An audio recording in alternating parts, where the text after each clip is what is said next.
Hi അസ്സലാമു അലൈക്കും. Welcome back to our channel. It's me ഹസീബൈദ്. ഇന്നിതാ ഞാനിത് വന്നതേ അരിപ്പൊടിയിൽ ഈ ഒരു ട്രിക്ക് ചെയ്തിട്ട് നല്ലൊരു സോഫ്റ്റുള്ള ഇഡ്ഡലി, പാലപ്പം, ദോശയൊക്കെ ഉണ്ടാക്കിയെടുക്കാൻ പറ്റിയ നല്ലൊരു ബാറ്ററിൻ്റെ വീഡിയോ ആയിട്ടാണ്.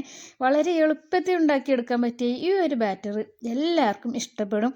ഈ ഒരു ബാറ്റർ എങ്ങനെയാണ് തയ്യാറാക്കിയെടുക്കുന്നത് നമ്മൾക്കൊന്ന് കണ്ടു നോക്കിയാലോ.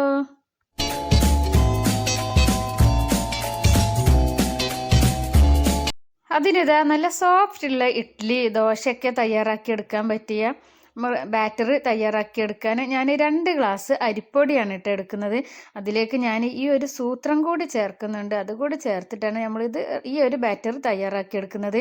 അതിനിതാ ഇതുപോലൊരു ഗ്ലാസ്സോ ഒരു ബൗളോ നമ്മൾ എടുക്കുക. അതിലേക്ക് 1 സ്പൂണ് പഞ്ചസാരയാണ് ചേർത്ത് കൊടുക്കുന്നത്.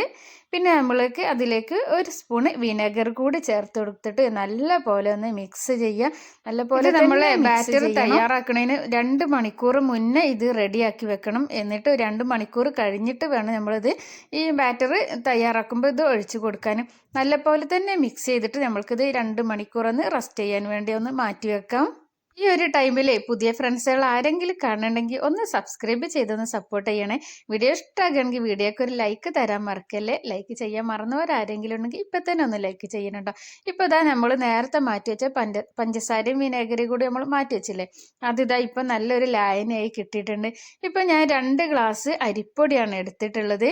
2 ഗ്ലാസ് അരിപ്പൊടി എടുത്തിട്ട് ഞാനതിലേക്ക് ഒരു 4 സ്പൂണ് ചോറ് കൂടി ചേർത്ത് കൊടുക്കുന്നുണ്ട്.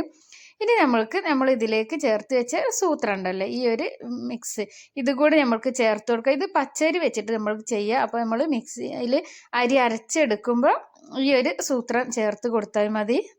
ഉഴുന്നൊന്നും ഇല്ലാതെ നല്ല അടിപൊളി സോഫ്റ്റ് ഇഡ്ഡലി നമ്മൾക്ക് കിട്ടും. അതുപോലെ നമ്മൾക്ക് ദോശ, വെള്ളപ്പം ഒക്കെ നമ്മൾക്ക് ഈ ഒരു ബാറ്റർ കൊണ്ട് നമുക്ക് തയ്യാറാക്കിയെടുക്കാം. എത്രയായാലും ഈ ഇഡ്ഡലിക്കൊക്കെ ഉഴുന്ന് ചേർത്തിട്ടുള്ള ഒരു ഇഡ്ഡലി ആകുമ്പോഴാണ് നമ്മൾക്ക് ടേസ്റ്റ് കൂടുതൽ. എല്ലാവർക്കും അതാകും ഇഷ്ടം ഉണ്ടാകുക. അപ്പോൾ ഇതുപോലെ ഒന്ന് ട്രൈ ചെയ്ത് നോക്കിയിട്ടൊന്ന് ഫീഡ്ബാക്ക് അറിയിക്കണം. 2 ഗ്ലാസ് പൊടിക്ക് എനിക്കിപ്പോൾ 2 ഗ്ലാസ് അതേ പൊടി അളന്നെടുത്ത് അതേ ഗ്ലാസ്സിൽ 2 ഗ്ലാസ് വെള്ളം ആവശ്യമായി വന്നിട്ടുണ്ടായിരുന്നു. ഞാനത് കുറേശ്ശെയാണ് ഞാൻ ചേർത്ത് കൊടുത്തിട്ടുള്ളത്.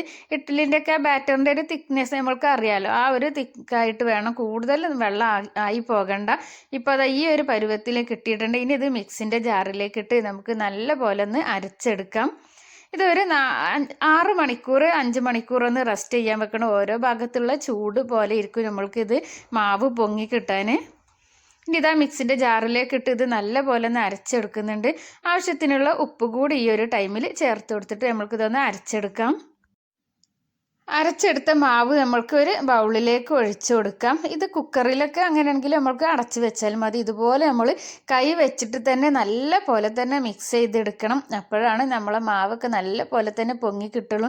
കൈ നല്ല പോലെ വൃത്തിയിൽ കഴുകിയതിന് ശേഷം നമ്മൾ ദോശയൊക്കെ ഉണ്ടാക്കുകയാണെങ്കിലും കൈ കൊണ്ട് തന്നെ നല്ല പോലെ ഇങ്ങനെ മിക്സ് ചെയ്താൽ നല്ല അടിപൊളി സോഫ്റ്റ് ഇഡ്ഡലിയും ദോശയും ഒക്കെ നമ്മൾക്ക് ഉണ്ടാക്കിയെടുക്കാൻ കഴിയും. ഇപ്പോൾ ഞാനിതാ ഇത് വെച്ചിട്ട് ഇഡ്ഡലി ഉണ്ടാക്കുന്നുണ്ട്. ഉഴുന്നില്ലാതെ അരിപ്പൊടി വെച്ചിട്ടാണ് നമ്മളിപ്പോൾ ഈ ഒരു ഇഡ്ഡലി ഉണ്ടാക്കിയെടുക്കുന്നത്. അതുപോലെ തന്നെ ദോശയും അപ്പമൊക്കെ നമ്മളിതാ അതിൽ തയ്യാറാക്കി കാണിക്കുന്നുണ്ട്.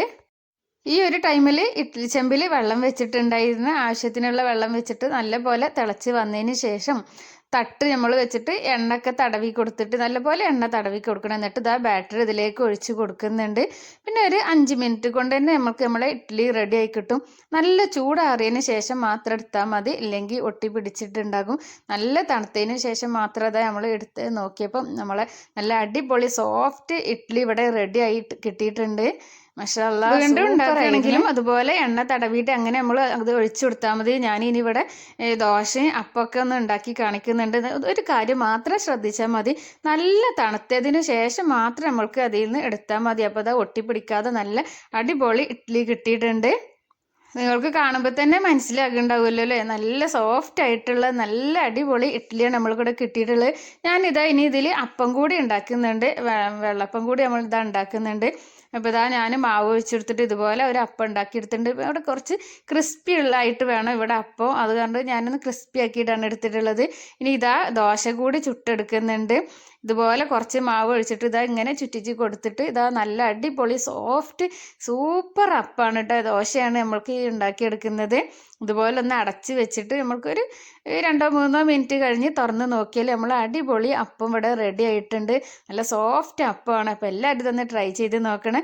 ഒന്നുകൂടി പറയണേ, പുതിയ ഫ്രണ്ട്സുകൾ ആരെങ്കിലും കാണണമെങ്കിൽ ഒന്ന് സബ്സ്ക്രൈബ് ചെയ്ത് സപ്പോർട്ട് ചെയ്യുക. വീഡിയോക്ക് ലൈക്ക് ചെയ്യാൻ മറന്നെങ്കിൽ ഇപ്പം തന്നെ ഒന്ന് ലൈക്ക് ചെയ്യുക. അതുപോലെ നമ്മളെ ഇഡ്ഡലിയും ദോശയും അപ്പം ഒക്കെ നമ്മൾ ഇതുപോലെ തന്നെ ഇതാ ചുട്ടെടുത്തിട്ടുണ്ട്. ചട്നി, സാമ്പാർ, മുട്ട റോസ്റ്റ് ഇതിൻ്റെ കൂടെയൊക്കെ നമ്മൾക്കിത് കോമ്പിനേഷനായിട്ട് കഴിക്കാം. അടിപൊളി ടേസ്റ്റാണ്.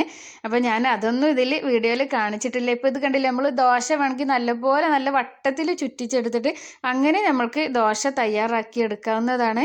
അങ്ങനെ ഞാൻ എല്ലാ ദോശയും ഇഡ്ഡലിയും എല്ലാം ഞാൻ അങ്ങനെ തയ്യാറാക്കി എടുത്തിട്ടുണ്ട്. ഇന്നത്തെ ഈ ഒരു വീഡിയോ ഇത്രയൊക്കെയുള്ളൂ. എല്ലാവർക്കും ഇഷ്ടമായിട്ടുണ്ടാകുമെന്ന് വിചാരിക്കണേ. വീഡിയോ ഇഷ്ടമായാൽ വീഡിയോക്ക് ലൈക്ക് തരാൻ മറക്കല്ലേ. ഇൻഷാ അല്ലാഹ് അടുത്ത നല്ലൊരു വീഡിയോ ആയിട്ട് വരാം. അതുവരേക്കും എല്ലാവർക്കും അസ്സലാമു അലൈക്കും. Thank you for watching.